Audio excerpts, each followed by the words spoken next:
Hai guys, Assalamualaikum warahmatullahi wabarakatuh. Selamat datang kembali di Unreached Channel. Kali ini kita akan unboxing Peraturan Menteri Keuangan nomor 99 garing PMK.010 garing 2020 tentang kriteria dan atau rincian barang kebutuhan pokok yang tidak dikenai pajak pertambahan nilai.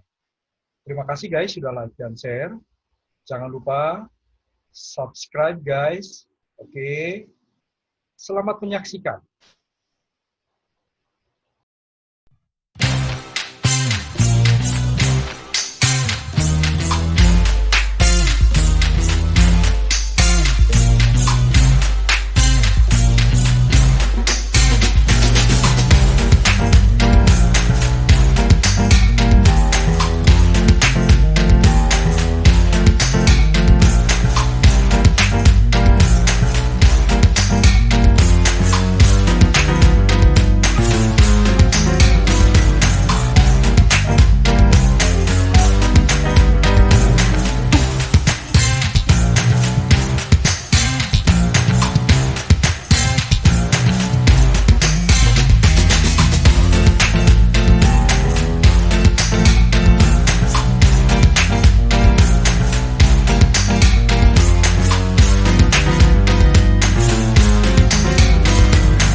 Oke guys, kita langsung ke PMK nomor 99 PMK.010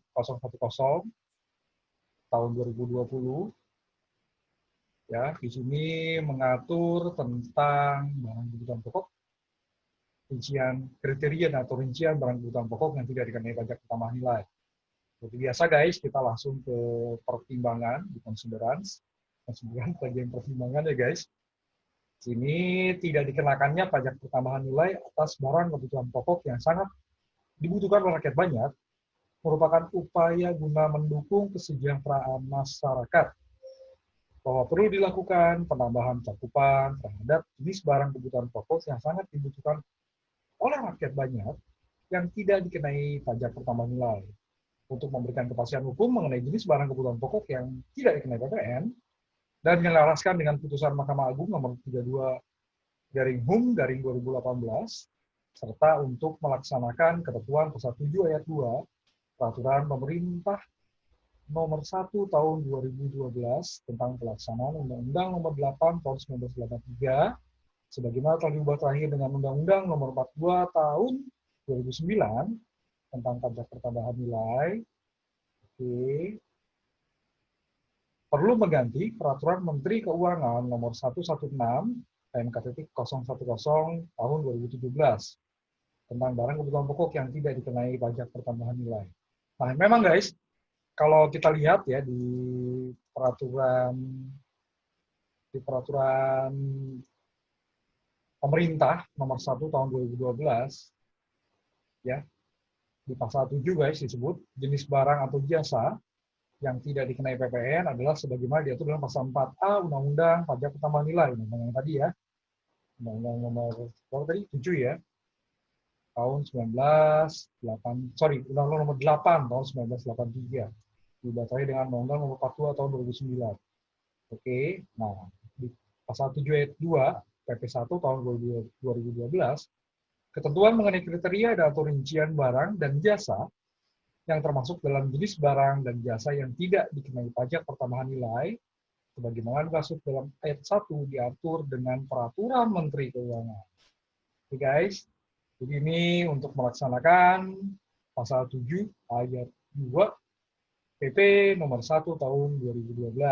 Oke. Berdasarkan pertimbangan pada huruf A, huruf B, dan huruf C, perlu menetapkan Peraturan Menteri Keuangan tentang kriteria dan atau rincian barang kebutuhan pokok yang tidak dikenai pajak pertambahan nilai. Mengingat pasal 17 ayat 3 Undang-Undang Dasar 1945, Undang-Undang nomor 39 tahun 2008 tentang Kementerian Negara, Peraturan Pemerintah nomor 1 tahun 2012 yang tadi guys, pelaksanaan Undang-Undang PPN, kemudian juga Peraturan Presiden nomor 57 tentang Kementerian Keuangan, Peraturan Menteri Keuangan nomor 217, Peraturan Presiden nomor 57 tahun 2020 tadi ya, kemudian Peraturan Menteri Keuangan nomor 217 tahun 01 2018, tentang organisasi dan tata cara Kementerian Keuangan. Oke, ya, yang sebagaimana terubah terakhir dengan Peraturan Menteri Keuangan Nomor 29 dan KT-01 2019. Oke, maka memutuskan menetapkan Peraturan Menteri Keuangan tentang kriteria dan atau rincian barang kebutuhan pokok yang tidak dikenai pajak pertambahan nilai. Oke, pasal 1 dalam Peraturan Menteri ini yang dimaksud dengan jenis barang yang tidak dikenai pajak pertambahan nilai adalah barang tertentu dalam kelompok barang kebutuhan pokok yang sangat dibutuhkan oleh rakyat banyak. Jenis barang kebutuhan pokok yang sangat dibutuhkan oleh rakyat banyak merupakan barang yang menyangkut hajat hidup orang banyak dengan skala pemenuhan kebutuhan yang tinggi, serta menjadi faktor pendukung kesejahteraan masyarakat. Nah, jenis barang kebutuhan pokok meliputi beras dan gabah, jagung, sagu, kedelai, garam konsumsi, daging, telur, susu, buah-buahan, sayur-sayuran, ubi-ubian, lalu juga bumbu-bumbuan, gula konsumsi, dan ikan. Yang mana tambahannya, guys? Kita bandingkan dengan PMK 116 ya, guys, tahun 2017. Oke, ini hampir mirip semua, guys. Beras gabah, jagung, sama ya. Beras gabah, jagung. Oke, beras gabah, jagung. Sagu, kedelai, garam konsumsi daging, telur, susu. Oke, telur, susu, buah-buahan, sayur-sayuran, ubi-ubian, bumbu-bumbuan, dan gula konsumsi.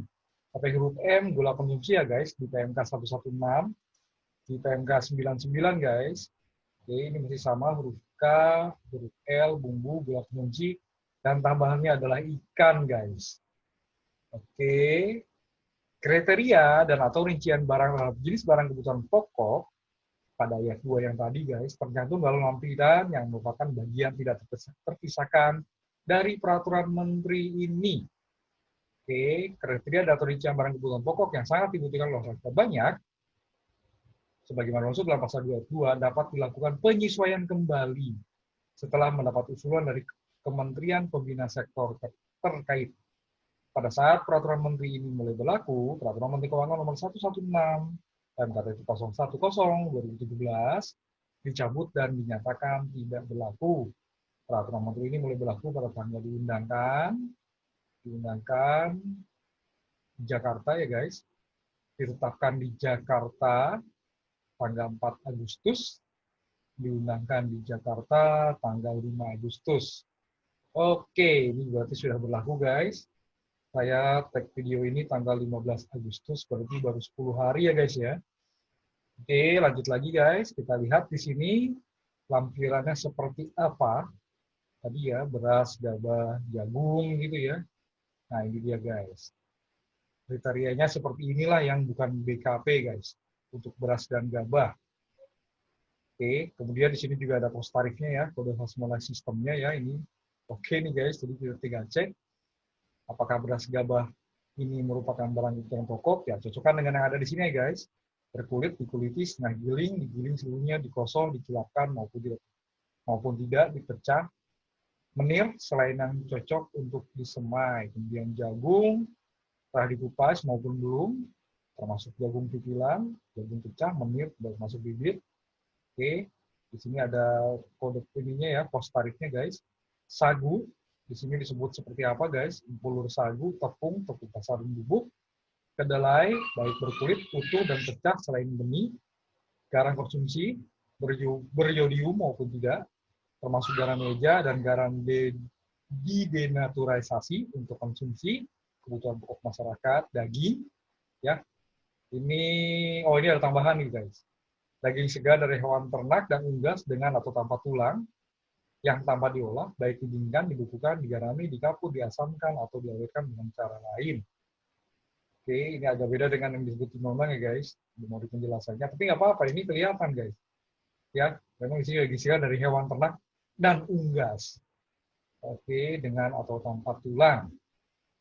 Oke, kemudian juga, nah di sini ada pos tarifnya banyak ya guys. Oke, di sini pos tarifnya dicocokkan, masuk atau tidak. Telur tidak diolah, termasuk telur yang dibersihkan, diasinkan, atau diawetkan dengan cara lain, tidak termasuk bibit. Oke, Masih ada lagi kalau nggak salah di sini, ya, di sini ada pos tarif untuk telur tadi.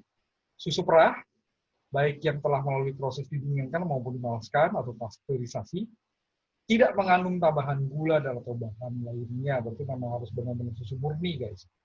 Tapi ya balik lagi susu perah ya, guys. Susu yang tidak diperah, susu kedelai, berarti tidak masuk sini ya, guys. Oke, ini susu hewan, guys. Susu perah soalnya. Buah-buahan, buah-buahan segar yang dipetik, baik telah melalui proses dicuci, disortasi, dikupas, dipotong, diiris, digrading selain yang dikeringkan. Jadi memang harus buah segar. Sayuran juga sama, sayuran segar, guys. Dipetik, dicuci, ditiriskan, atau disimpan pada suhu rendah atau dibekukan termasuk sayuran segar yang dicacah. Oke, kuncinya, substansinya sayuran segar, guys. Tidak boleh ada pengandung bahan apapun gitu ya, sehingga berubah tidak lagi sayuran segar. Oke, ini pos tarifnya, guys. Ya, banyak ya pos tarifnya. Oke, ubi-ubian, ubi segar, baik yang telah melalui proses cuci, disortasi, dikupas, dipotong, diiris, digrading. Itu masih bukan BKP, guys. Lalu, kalau gini, oke, gula ya. Yang tadi setelah ubi itu kalau nggak salah, oh bumbu. Bumbu segar, dikeringkan, tetapi tidak dihancurkan atau ditumbuk. Nah, ini bumbunya masih berbentuk bumbu ya, guys ya. Oke, berarti dikeringkan, tetapi tidak dihancurkan atau ditumbuk. Hanya boleh dikeringkan saja, guys. Gula konsumsi, gula kristal putih asal tebu untuk konsumsi tanpa tambahan bahan perasa atau pewarna, ikan segar atau dingin dengan atau tanpa kepala. Oke, guys. Ya, di sini ada pos tarifnya ya, silakan dicocokkan. Nah, itu guys, um, jenis kriteria dan atau rincian barang kebutuhan pokok yang sangat dibutuhkan rakyat banyak yang tidak dikenai PPN. Berarti ini PMK ini menjelaskan lebih lanjut dan menambah ikan ya guys ya. PMK 99 menambah ikan sebagai bukan barang kena pajak. Oke guys, baik. Begitulah unboxing peraturan Menteri Keuangan nomor 99 1.010 2020. Sampai jumpa di video update channel berikutnya. Terima kasih telah menyaksikan. Terima kasih juga sudah like dan share. Jangan lupa subscribe guys. Oke. Wassalamualaikum warahmatullahi wabarakatuh.